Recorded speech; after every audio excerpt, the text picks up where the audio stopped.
Assalamualaikum warahmatullahi wabarakatuh. Alhamdulillahirrahmanirrahim. Kita bisa berjumpa lagi di pertemuan kita yang selanjutnya ini. Setelah kemarin, setelah ujian, saya belum bikin belum bikin video daring lagi. Dan ini sudah, dan kita sekarang memasuki ke bab yang keenam. Nah, sebelum kita memulai pelajaran pada pagi hari ini, sebaiknya kita berdoa dulu. Semoga apa yang kita dapatkan pada pagi hari ini bisa bermanfaat dan bisa diterima dengan baik. Al-Fatihah.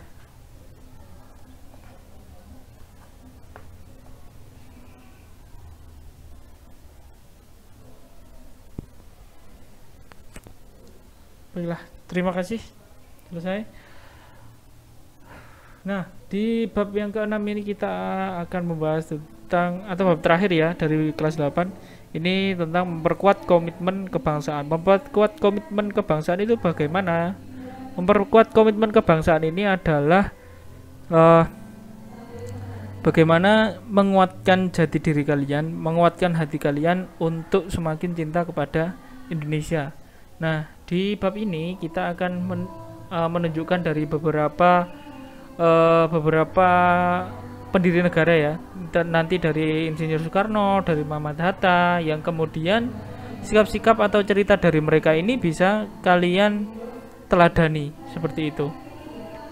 Tidak hanya kisah Nabi dan Rasul ya, kalau kisah Nabi dan Rasul kita teladani untuk kehidupan sehari-hari kita, khususnya di bidang agama, tapi untuk di bidang kenegaraan ataupun kebangsaan kita punya juga beberapa tokoh-tokoh negara kita dalam perjuangan memerdekakan Indonesia. Nah, kemudian yang seperti sudah saya katakan tadi, semangat dan komitmen pendiri negara, dahuluan dari materi. Bangsa Indonesia ini lahir dan bangkit melalui sejarah perjuangan bangsa yang pernah dijajah oleh Belanda, Jepang, ada lagi ya belum saya sebutkan, Portugis, kemudian ada Inggris. Meskipun yang paling lama memang dua negara ini, oleh Belanda dan Jepang, dan yang paling lama dan memberikan peninggalan-peninggalan, entah itu bahasa, peninggalan berupa hukum-hukum, itu ada di pihak Belanda.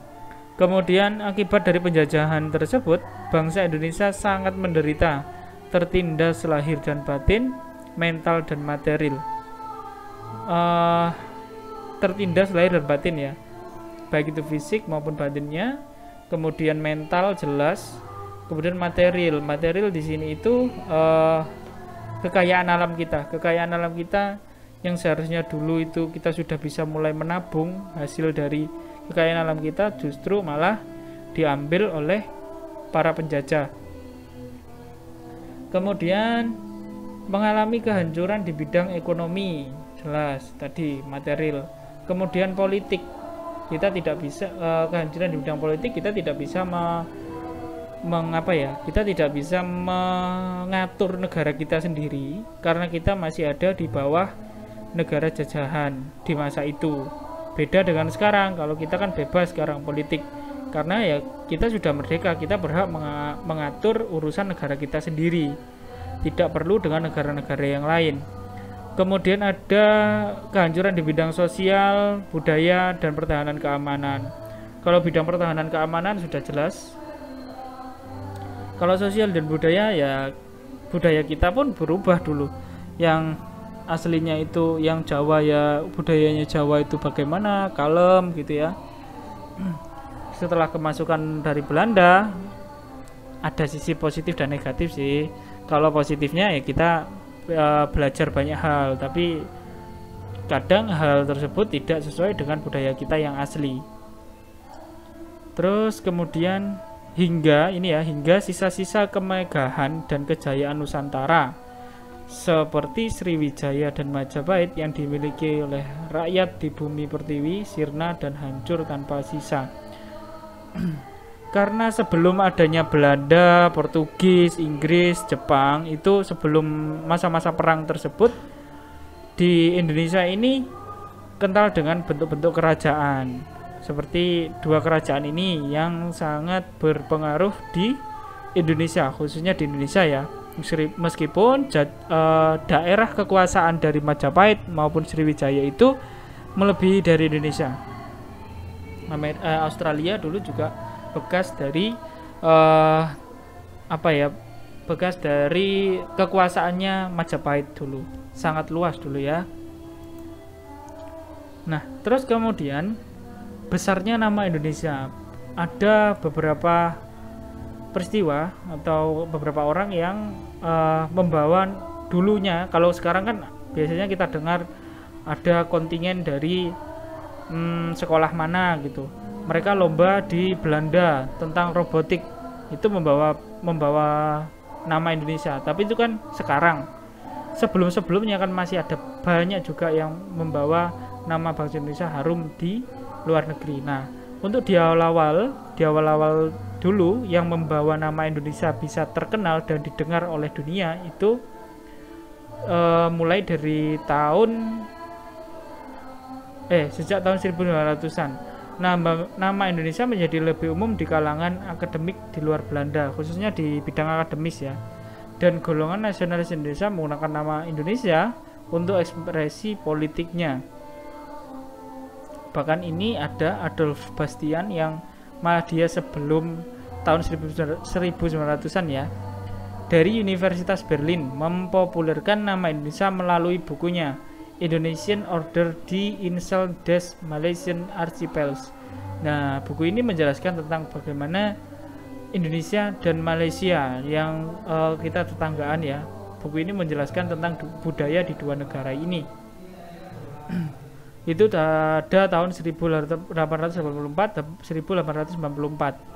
Terus kemudian ada dari bangsa Indonesia sendiri, itu Suwardi Suryaningrat atau yang sering kita dengar dengan Ki Hajar, sering kita kenal dengan nama Ki Hajar Dewantara.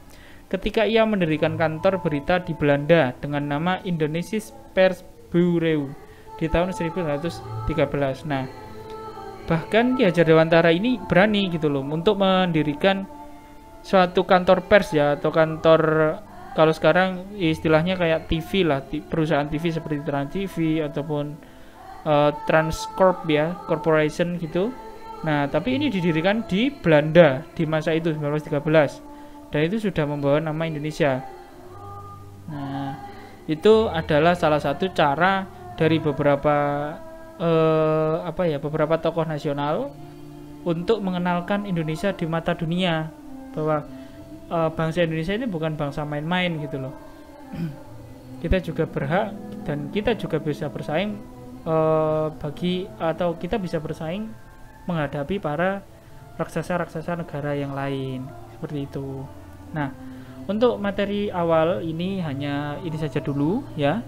Terus di sini ini tadi ada nasionalisme, ini ya, di gambar ini ada nasionalisme, ada patriotisme, ada toleransi, serta multikulturalisme atau multikulturalisme.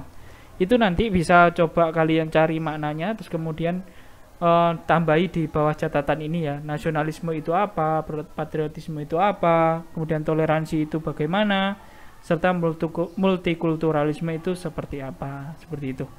Baiklah, untuk materi kita pada pagi hari ini cukup sampai sini dulu, sedikit-sedikit saja, pelan-pelan. Semoga bisa bermanfaat. Kalau ada yang ditanyakan, minggu depan kita kan pasti ketemu tatap muka juga, itu bisa dihimpun pertanyaannya, terus kita bahas di kelas ketika kita bertemu. Oke? Baiklah, terima kasih atas perhatiannya. Saya akhiri, wassalamualaikum warahmatullahi wabarakatuh.